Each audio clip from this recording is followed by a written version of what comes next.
Mucky old day down here in West Dorset again. Supposedly going to hammer down with rain. We haven't seen hardly anything yet, just a few spits and spots. So I decided yesterday that I'd start the tomatoes off. So what I did yesterday was I prepared the soil blocks and got them in the propagator, warming up nicely, and today we're going to sow the seeds and send them off on their jolly way to growing. So this year, Solano. Grew these last year, so these are home saved seed on the toilet tissue. They were fantastic. They were absolutely amazing. They tried to take over the greenhouse. They went everywhere and they produced millions and millions of little tiny bite-sized tomatoes that were absolutely wonderful flavour. So I've got to do some of them. Hex 23. I pinched a couple of tomatoes off my mate's veg display up at his shop. And they were brilliant, so I've got some seeds, probably an F1, might not turn out to be anything, but it's worth a go because they were alright as well. I think these were Cherry Baby. I can't remember, so I've named them after me mum. Nifty Nora. Cherry type tomato. Sort of a cherry with a little bit of a pointy end to it. Ever so flavoursome. Fantastic. Captain Beefheart. They produce really big, fantastic flavour beefsteak type tomatoes. They are wonderful. Only available from Sea Spring Seeds. If you see them anywhere else, they're not the real McCoy. And then I've got a couple of peppers I want to get on the go as well. Pepper Sweet Thor F1 hybrid. Won a couple of prizes with those last year locally, so could do some of them again. Long Red Marconi, new one from me.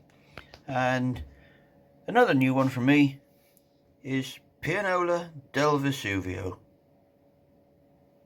So all the soil blocks in the container here, I started off yesterday. I went out and prepared them. They were slightly dry, so this morning first thing I gave them all a good soaking with some water, and I've left them to warm up a little bit now. Sat in the propagator. The propagator was ticking over between 21 and 22 degrees Celsius, which is ideal. So all we got to do now is sow some seeds and cover them up with a bit of vermiculite and leave them to germinate. Something different this year for me, for tomatoes. I spotted these online. They're called Piennolo del Vesuvio. And as you may have guessed, they are grown on the side of Mount Vesuvius. And they look and sound absolutely amazing. So I hope they turn out as well as I expect them to. So anyway, let's get a few into the soil blocks and get them covered up.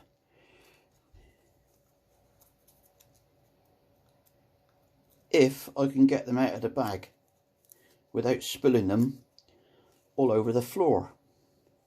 Can't even open the bag. Might go back to bed. Who knows? Oh, there we go. We got it open at last. Right, so I need 1, 2, 3, 4, 5, 6. I need 6 plants at a minimum. So if I start off 7, then we can be pretty well accurate with what we're doing. 1. Lost that one, I can see him though. 2. He's in there. 3. 4. 5. 6. And that one is 7. So there we go. If I get 7 germinate, I can send some on to somebody else, or I can use them myself.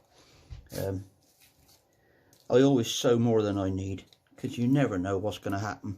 And there's usually somebody turns up last minute and says, Tim, have you got any tomato plants I can have, please? Because they tend to forget. There, so there we go, quite simple. Now the vermiculite. I put some of this in the food processor while the wife wasn't looking, and just got it down to fairly fine. You can see that it's lovely and fine. And I'll put some of that over the top now. And if need be tomorrow morning, I'll check it again. Might just give it a little tiny bit of moisture, but I doubt I should need it. So it literally is just a matter of enough to cover the seed. As long as you can't see the seed, that's good enough for me. It makes their life easy when they're trying to germinate. They ain't got to put up too much of a fight to get out of the ground.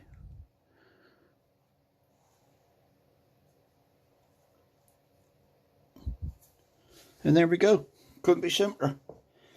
So give it a go. I know tomatoes are cheap in the supermarket, but they don't taste anywhere near like the ones you grow yourself.